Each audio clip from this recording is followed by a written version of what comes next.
ಈ ಕೆಡಿಪಿ ಸಭೆಗಳನ್ನ ನಡೆಸದೇ ಇದ್ದರೆ ಏನಾಗ್ತದೆ ಅನ್ನೋದಕ್ಕೆ ನಿಮಗೆ ಒಂದು ಉದಾಹರಣೆಯನ್ನು ನಾನು ಕೊಡ್ಲಿಕ್ಕೆ ಬಯಸ್ತೇನೆ.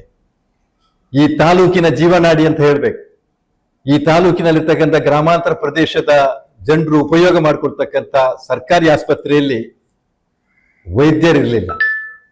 ಬಹಳ ತೊಂದರೆಯನ್ನ ಜನ ಅನುಭವಿಸ್ತಾ ಇದ್ರು.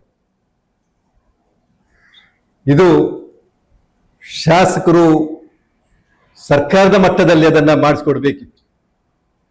22 ವರ್ಷ ಬಹುಶಃ ಅವರು ಶಾಸಕರು, ಅವರಿಂದ ಇದನ್ನು ಮಾಡಿಸ್ಕೊಡ್ಲಿಕ್ಕೆ ಸಾಧ್ಯ ಆಗಲೇ ಇಲ್ಲ. ಬಹುಶಃ ಇಚ್ಛಾಶಕ್ತಿಯ ಕೊರತೆ ಅವರಲ್ಲಿದೆ. ವಿವಿಧ ಯೋಜನೆಗಳು, ಕಾರ್ಯಕ್ರಮಗಳು ನಮ್ಮ ತಾಲೂಕಿನಲ್ಲಿ 33ಕ್ಕೂ ಹೆಚ್ಚು ಇಲಾಖೆಗಳ ನೇತೃತ್ವದಲ್ಲಿ ಅಡಿಯಲ್ಲಿ ಅನುಷ್ಠಾನಗೊಳ್ತಾ ಇದೆ. ಇದನ್ನು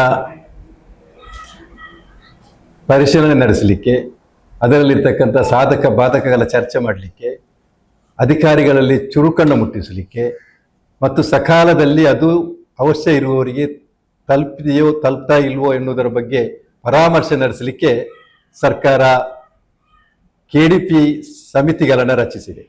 ಅದಕ್ಕೆ ಆಯಾ ಕ್ಷೇತ್ರದ ಶಾಸಕರು ಅಧ್ಯಕ್ಷರಾಗಿದ್ದಾರೆ. 2024ರಿಂದ ಬಹುಶಃ 4ರ ನಂತರ ಕಾರ್ಕಳ ತಾಲೂಕಿನಲ್ಲಿ ಕೆಡಿಪಿ ಸಭೆ ನಡೆದದ್ದು ಇಲ್ಲ. ಸಂಪೂರ್ಣವಾಗಿ ಅದನ್ನ ನಮ್ಮ ಮಾನ್ಯ ಶಾಸಕರು ನಿರ್ಲಕ್ಷ್ಯ ಮಾಡಿದ್ದಾರೆ. ಅವರೇ ಕೆಲವೊಂದು ಅಧಿಕಾರಿಗಳನ್ನು ಕರೆಸಿಕೊಂಡು ಚರ್ಚೆ ಮಾಡ್ತಕ್ಕಂಥದ್ದು, ಅವರೇ ಅದರ ಬಗ್ಗೆ ಚರ್ಚೆ ನಡೆಸಿಕೊಂಡು ಅವರೇ ಅದನ್ನ ಅವರೊಳಗೆ ಇತ್ಯರ್ಥಪಡಿಸ್ಕೊಳ್ತಕ್ಕಂಥ ವಾತಾವರಣ ಇಲ್ಲಿ ನಡೀತಾ ಇರ್ತಕ್ಕಂಥದ್ದು ಬಹಳ ದುರದೃಷ್ಟ ಅಂತೇಳಿ ನಾನು ಹೇಳಲಿಕ್ಕೆ ಬಯಸ್ತೇನೆ. ಇವತ್ತು ನಾನು ಒತ್ತಾಯ ಮಾಡ್ತಕ್ಕಂಥದ್ದು, ನಾನು ನಮ್ಮ ಸದಸ್ಯರುಗಳು ನಾವು ಒತ್ತಾಯ ಮಾಡುವಂಥದ್ದು, ತಕ್ಷಣ ಕಾರ್ಕಳ ಕ್ಷೇತ್ರದ ಶಾಸಕರಾದಂಥ ಸುನಿಲ್ ಕುಮಾರ್ ಅವರು ಕಾರ್ಕಳ ಕೆಡಿಪಿ ಸಭೆಯನ್ನ ಕರಿಬೇಕು. ಅಧಿಕಾರಿಗಳೊಂದಿಗೆ ಚರ್ಚೆ ನಡೆಸಿ ಇದುವರೆಗೆ ನಮ್ಮ ಸರ್ಕಾರ ಕೊಟ್ಟಿರ್ತಕ್ಕಂಥ ಯೋಜನೆಗಳ ಪರಾಮರ್ಶೆಯನ್ನ ನಡೆಸಬೇಕು ಅಂತೇಳಿ ಅವರನ್ನು ಆಗ್ರಹ ಮಾಡ್ತಾ ಇದ್ದೇನೆ. ಇನ್ನು ಈ ಕೆಡಿಪಿ ಸಭೆಗಳನ್ನ ನಡೆಸದೇ ಇದ್ದರೆ ಏನಾಗ್ತದೆ ಅನ್ನೋದಕ್ಕೆ ನಿಮಗೆ ಒಂದು ಉದಾಹರಣೆಯನ್ನು ನಾನು ಕೊಡ್ಲಿಕ್ಕೆ ಬಯಸ್ತೇನೆ. ಈ ತಾಲೂಕಿನ ಜೀವನಾಡಿ ಅಂತ ಹೇಳ್ಬೇಕು. ಈ ತಾಲೂಕಿನಲ್ಲಿರ್ತಕ್ಕಂಥ ಗ್ರಾಮಾಂತರ ಪ್ರದೇಶದ ಜನರು ಉಪಯೋಗ ಮಾಡಿಕೊಳ್ತಕ್ಕಂಥ ಸರ್ಕಾರಿ ಆಸ್ಪತ್ರೆಯಲ್ಲಿ ವೈದ್ಯರಿರಲಿಲ್ಲ. ಬಹಳ ತೊಂದರೆಯನ್ನ ಜನ ಅನುಭವಿಸ್ತಾ ಇದ್ರು. ಇದು ಶಾಸಕರು ಸರ್ಕಾರದ ಮಟ್ಟದಲ್ಲಿ ಅದನ್ನ ಮಾಡಿಸ್ಕೊಡ್ಬೇಕಿತ್ತು. 22 ವರ್ಷ ಬಹುಶಃ ಅವರು ಶಾಸಕರು, ಅವರಿಂದ ಇದನ್ನು ಮಾಡಿಸ್ಕೊಡ್ಲಿಕ್ಕೆ ಸಾಧ್ಯ ಆಗಲೇ ಇಲ್ಲ. ಬಹುಶಃ ಇಚ್ಛಾಶಕ್ತಿಯ ಕೊರತೆ ಅವರಲ್ಲಿದೆ. ಗ್ರಾಮೀಣ ಪ್ರದೇಶದ ಜನರ ಆರೋಗ್ಯದ ಬಗ್ಗೆ ಅವರಿಗೆ ಕಾಳಜಿ ಇಲ್ಲ. ಇದನ್ನು ಮನಗಂಡಂತ ನಮ್ಮ ಕಾಂಗ್ರೆಸ್ಸಿನ ಕೆಲವು ನಾಯಕರುಗಳು ಮಹಿಳಾ ಆಯೋಗದವನ್ನ ಅಧ್ಯಕ್ಷರನ್ನ ಸಂಪರ್ಕ ಮಾಡಿ, ಅಧ್ಯಕ್ಷರು ಭೇಟಿ ಕೊಟ್ಟು 24 ತಾಸಿನ ಒಳಗೆ ಅಲ್ಲಿ ವೈದ್ಯಾಧಿಕಾರಿಗಳ ನೇಮಕ ಆಗ್ತದೆ. ಇದೇ ರೀತಿಯಲ್ಲಿ ಇವತ್ತು ಶಿಕ್ಷಣ ಇಲಾಖೆ, ಇದು ತೋಟಗಾರಿಕಾ ಇಲಾಖೆ, ಕೃಷಿ ಇಲಾಖೆ, ಮತ್ತೆ ಪಂಚಾಯತ್ ರಾಜ್ ಇಲಾಖೆ, ಮೆಸ್ಕಾಂ, ಜನೋಪಯೋಗಿಯಾದಂಥ ಅತ್ಯಂತ ಅವಶ್ಯ ಇರತಕ್ಕಂಥ ಇಲಾಖೆಗಳ ಕಾರ್ಯಚಟುವಟಿಕೆಗಳಲ್ಲಿ ತೊಂದರೆಗಳಿವೆ. ಇದನ್ನ ಪರಾಮರ್ಶೆ ನಡೆಸಿ ಸೂಕ್ತ ನಿರ್ಧಾರಗಳನ್ನು ಮಾಡಲಿಕ್ಕೆ ಶಾಸಕರು ಕೆಲಸವನ್ನು ಮಾಡಬೇಕಿತ್ತು. ಅವರು ಇದನ್ನು ಮಾಡದೇ ಇರುವುದು ಈ ಕ್ಷೇತ್ರದ ಜನರ ದುರಾದೃಷ್ಟ ಅಂತ ಹೇಳಿ ಹೇಳ್ತಾ ಇದ್ದೀವಿ ನಾವು. ಇನ್ನು ಈ ಕೆಡಿಪಿ ಸಭೆಗಳನ್ನ ಹೋಗ್ತಕ್ಕಂಥ ಸದಸ್ಯರಿಗೆ ನಾವೇನು ಇವತ್ತು ಇಲ್ಲಿ 4 ಜನ ಸದಸ್ಯರಿದ್ದೇವೆ.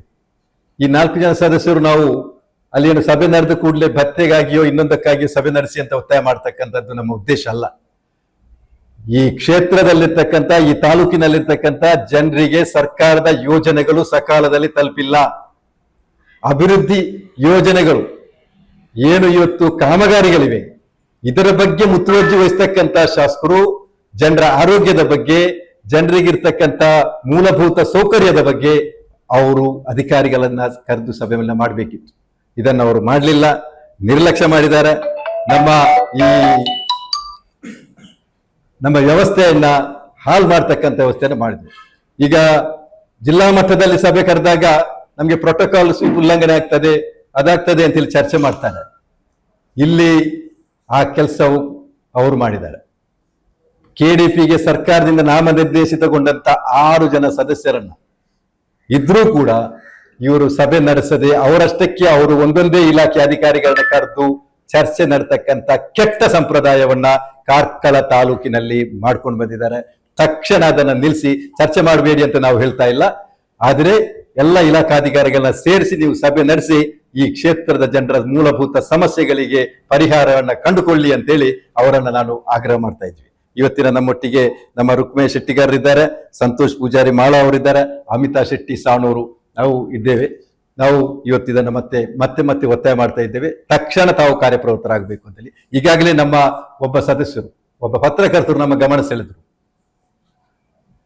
ಅಜಕಾರ ಆಸ್ಪತ್ರೆ ಸೋರ್ತಾ ಇದೆ, ಅಲ್ಲಿ ಟರ್ಪಲ್ ಹಾಕಿ ವೈದ್ಯಾಧಿಕಾರಿಗಳು ಕಾರ್ಯನಿರ್ವಹಿಸ್ತಾ ಇದ್ದಾರೆ ಅನ್ನುವಂಥ ಮಾಹಿತಿಯನ್ನ ಈಗ ನಮ್ಮ ಒಬ್ಬ ಪತ್ರಕರ್ತರು ನಮ್ಮ ಗಮನಕ್ಕೆ ತಂದು ಬಹಳ ಬೇಸರ ಆಗ್ತಾ ಇದೆ. ಇವರ 22 ವರ್ಷದ ಸಾಧನೆಗೆ ಹಿಡಿದಂತ ಕೈಗನ್ನಡಿ ಅಂತ ಹೇಳಿ ನಾವು ಹೇಳಲಿಕ್ಕೆ ಬಯಸ್ತಾ ಇದ್ದೀವಿ. ಇವರೇ ಓಡಾಡ್ತಕ್ಕಂತ ಏನು ರಸ್ತೆ, ಅಲ್ಲಿ ಒಂದು ಆಸ್ಪತ್ರೆಗೆ ಒಂದು PHC, ಅದು ಪ್ರಾಥಮಿಕ ಆರೋಗ್ಯ ಕೇಂದ್ರ, ಅಲ್ಲಿಗೆ ಒಂದು ದುರಸ್ತಿ ಮಾಡುವಂತ ಯೋಗ್ಯತೆ ಕೂಡ ಇಲ್ಲದಂತ ಪರಿಸ್ಥಿತಿಯಲ್ಲಿ ನಿರ್ಮಾಣ ಆಗಿದೆ. ಏನು ವಿಧಾನಸೌಧದಲ್ಲಿ ಏನ್ ಮಾಡ್ತಾ ಇದ್ರು, ಈ ಕ್ಷೇತ್ರದ ಮೂಲಭೂತ ಸಮಸ್ಯೆಗಳ ಕುರಿತು ಟೇಬಲ್ ಬಡಿಬೇಕಿತ್ತು, ಅಲ್ಲಿ ಮಂತ್ರಿಗಳ ಹತ್ರ ಚರ್ಚೆ ಮಾಡಬೇಕಿತ್ತು. ಅದಕ್ಕಾಗಿ ಎಲ್ಲರೂ ಈ ಕ್ಷೇತ್ರದ ಜನ ಆಯ್ಕೆ ಮಾಡಿ ಕಳಿಸಿರುವಂತದ್ದು. ಈ ಕ್ಷೇತ್ರದ ಜನರ ತೆರಿಗೆಯಿಂದ ಇವರು ಬೆಂಗಳೂರಿಗೆ ಹೋಗ್ತಕ್ಕಂಥದ್ದು, ಇವರಿಗೆ ಏನು ಖರ್ಚಿಲ್ಲ, ಅಲ್ಲಿ ಹೋಗಿ ಇವರು ಇದನ್ನ ಮಾತಾಡಬೇಕಿತ್ತು, ಅಲ್ಲಿ ನನ್ನ ಕ್ಷೇತ್ರದಲ್ಲಿ ಈ ರೀತಿ ಆಗಿದೆ ಅಂತೇಳಿ. ಅದು ಬಿಟ್ಟು ಇವತ್ತು ಆ ಪಾಪ ಜನ, ಆ ರೋಗಿಗಳು ಅಲ್ಲಿ ಬಂದು ಅಳೆದಾಡ್ತಕ್ಕಂಥ ಪರಿಸ್ಥಿತಿ ಇದೆ. ತಕ್ಷಣ ನಾವು ಇವತ್ತು ನಮ್ಮ ಮುನಿಯಾಳು ಉದಯ್ ಕುಮಾರ್ ಶೆಟ್ರು, ನಮ್ಮ ಬ್ಲಾಕ್ ಕಾಂಗ್ರೆಸ್ ಅಧ್ಯಕ್ಷರು, ಕಾಂಗ್ರೆಸ್ ಪಕ್ಷದ ನಾಯಕರು ಆರೋಗ್ಯ ಸಚಿವರನ್ನ ಸಂಪರ್ಕ ಮಾಡಿ ಆ ಆಸ್ಪತ್ರೆಯನ್ನ ದುರಸ್ತಿಪಡಿಸ್ತಕ್ಕಂಥ ದೃಷ್ಟಿಯಲ್ಲಿ ಕೆಲಸ ಮಾಡಬೇಕು ಅನ್ನುವಂತ ಒಂದು ತೀರ್ಮಾನವನ್ನು ನಾವು ಮಾಡಿದ್ದೇವೆ. ನಾವು ಆ ಕಾರ್ಯಕ್ರಮ ಮಾಡ್ತೇವೆ. ಶಾಸಕರಿಂದ ಅದು ಸಾಧ್ಯ ಇಲ್ಲ ಅನ್ನುವಂಥದ್ದು ಬಹುಶಃ ನಮಗೆ ರುಜುವಾತಾಗಿದೆ. ಇನ್ನು ಇವತ್ತು ಬೆಲ್ಮಣ್ಣಲ್ಲಿ ಪೇಟೆಯಲ್ಲಿದೆ, ದೊಡ್ಡ ದೊಡ್ಡ ಪೇಟೆ, ಬಹಳ ದೊಡ್ಡ ಪೇಟೆ. ಕಾರ್ಕಳದಿಂದ ಪಡುಬಿದ್ರಿಗೆ ಸಂಪರ್ಕ ಮಾಡೋ ಕೊಟ್ಟಿಗೆಹಾರ ಪಡುಬಿದ್ರೆ ರಾಜ್ಯ ಹೆದ್ದಾರಿ, ಅಲ್ಲಿ ಪೇಟೆಯ ಮಧ್ಯದಲ್ಲಿ ವಾಹನಗಳು ನಿಲ್ತಿವೆ, CC ಕ್ಯಾಮೆರಾಗಳಿಲ್ಲ. 2 ವೀಲರ್, ನಾನೀಗ ಬರುವಾಗ ಒಂದು ಆಕ್ಸಿಡೆಂಟ್ ಆಯ್ತು, ಒಂದು ಮಹಿಳೆಗೆ ಸ್ಕೂಟಿಯಲ್ಲಿ ಆಕ್ಸಿಡೆಂಟ್ ಆಯ್ತು ಈಗ ಬೆಳಿಗ್ಗೆ ನಾನು ಬರ್ತಾ ಇರುವಾಗ. ಯಾವ ರೀತಿಯ ವ್ಯವಸ್ಥೆ ಕೂಡ ಇಲ್ಲ, ಇಕ್ಕಟ್ಟಾದ ರಸ್ತೆ ಪೇಟೆ ಮಧ್ಯದಲ್ಲಿ, ಹೈಟೆನ್ಷನ್ ವೈರ್ಗಳು ಎರಡೂ ಬದಿಗಳಲ್ಲಿ, ರಸ್ತೆ ಮಧ್ಯ ಭಾಗದ ಸೈಡ್ನಲ್ಲಿ ಜನ ನಡೆದಾಡ್ತಕ್ಕಂಥ ಸ್ಥಳದಲ್ಲಿ ಹೈಟೆನ್ಷನ್ ವೈರ್ಗಳು ಹೋಗಿವೆ. ಜನರಿಗೆ ಅಪಾಯಕಾರಿ ಸ್ಥಿತಿಯಲ್ಲಿದ್ದಾರೆ, ವ್ಯಾಪಾರಸ್ಥರು ಅಪಾಯಕಾರಿ ಸ್ಥಿತಿಯಲ್ಲಿದ್ದಾರೆ. ತಕ್ಷಣ ಅದನ್ನ ದುರಸ್ತಿಪಡಿಸಬೇಕು. ಅಲ್ಲಿಗೆ ಸ್ಪೀಡ್ ಗವರ್ನರ್ ಅನ್ನು ಹಾಕಬೇಕು, ಸ್ಪೀಡ್ ಬ್ರೇಕರ್ ಅನ್ನ ಹಾಕಬೇಕು, CC ಕ್ಯಾಮೆರಾವನ್ನ ಅಳವಡಿಸ್ಕೊಳ್ತಕ್ಕಂಥ ಕೆಲಸವನ್ನ ಅಲ್ಲಿ ತಕ್ಷಣ ಮಾಡಬೇಕು. ಇದು ಕೂಡ ಇಷ್ಟರವರೆಗೆ ಈ ಪುಣ್ಯಾತ್ಮ ನಮ್ಮ ಶಾಸಕರಾದಂತಹ ಸನ್ಮಾನ್ಯ ಸುನಿಲ್ ಕುಮಾರ್ ಸಾಹೇಬರ ಗಮನಕ್ಕೆ ಬರದೇ ಇರತಕ್ಕಂಥದ್ದು ನಮಗೆ ಬಹಳ ಬೇಸರ ಇದೆ. ನಾವು ಇವತ್ತು ಪೊಲೀಸ್ ವರಿಷ್ಠಾಧಿಕಾರಿಗಳನ್ನ ನಾನು ಇವತ್ತು ನಿಮ್ಮ ಮುಖಾಂತರ ಒತ್ತಾಯ ಮಾಡ್ತಾ ಇದ್ದೇನೆ, ತಕ್ಷಣ ಅಲ್ಲಿಗೆ ಸ್ಪೀಡ್ ಬ್ರೇಕರ್ ಮತ್ತು CC ಕ್ಯಾಮೆರಾಗಳನ್ನ ಬೆಲ್ಮನ್ ಪೇಟೆಯಲ್ಲಿ ಅಳವಡಿಸಿ ಸಾರ್ವಜನಿಕರ ಪ್ರಾಣ ಮತ್ತು ಸೊತ್ತುಗಳನ್ನ ರಕ್ಷಣೆ ಮಾಡಲಿಕ್ಕೆ ಕ್ರಮ ಕೈಗೊಳ್ಳಿ ಅಂತೇಳಿ ಒತ್ತಾಯ ಮಾಡ್ತಾ ಇದ್ವಿ.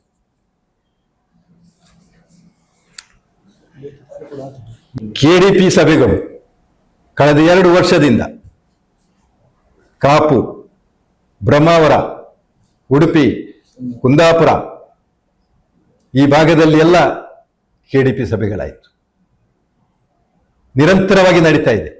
4 ಸಭೆಗಳು ಈಗ ಮುಗಿಬೇಕಿತ್ತು, 4 ಸಭೆಗಳು ಈಗ ಮುಗಿಬೇಕಿತ್ತು 2 ವರ್ಷದಲ್ಲಿ. 3 ತಿಂಗಳಿಗೊಂದ್ಸಲ ಸಭೆಯನ್ನು ಕರಿಬೇಕು ಅಂತೇಳಿ ಇದೆ, ಕಾನೂನೇ ಇದೆ. ಆ ಎಲ್ಲಾ ತಾಲೂಕಿನ ಶಾಸಕರುಗಳು ಕೂಡ ಇವರದೇ ಸ್ವಪಕ್ಷೀಯ ಶಾಸಕರುಗಳು, ಅಲ್ಲಿರ್ತಕ್ಕಂಥ ಮೆಂಬರ್ಗಳು, ರಾಜ್ಯ ಸರ್ಕಾರದ ಪಕ್ಷದ ಸದಸ್ಯರುಗಳು ಅವರಲ್ಲಿ ಸಭೆಯನ್ನು ನಡೆಸ್ತಾರೆ. ಇಲ್ಲಿ ಯಾಕೆ ನಡೆಸ್ತಾ ಇಲ್ಲ ಅನ್ನುವಂಥದ್ದು ನನ್ನ ದೊಡ್ಡ ಕ್ವಶನ್ ಮಾರ್ಕ್. ದೊಡ್ಡ ಕ್ವಶನ್ ಮಾರ್ಕ್ ಇದು ಯಾಕೆ ಇವರು ನಡೆಸ್ತಾ ಇಲ್ಲ?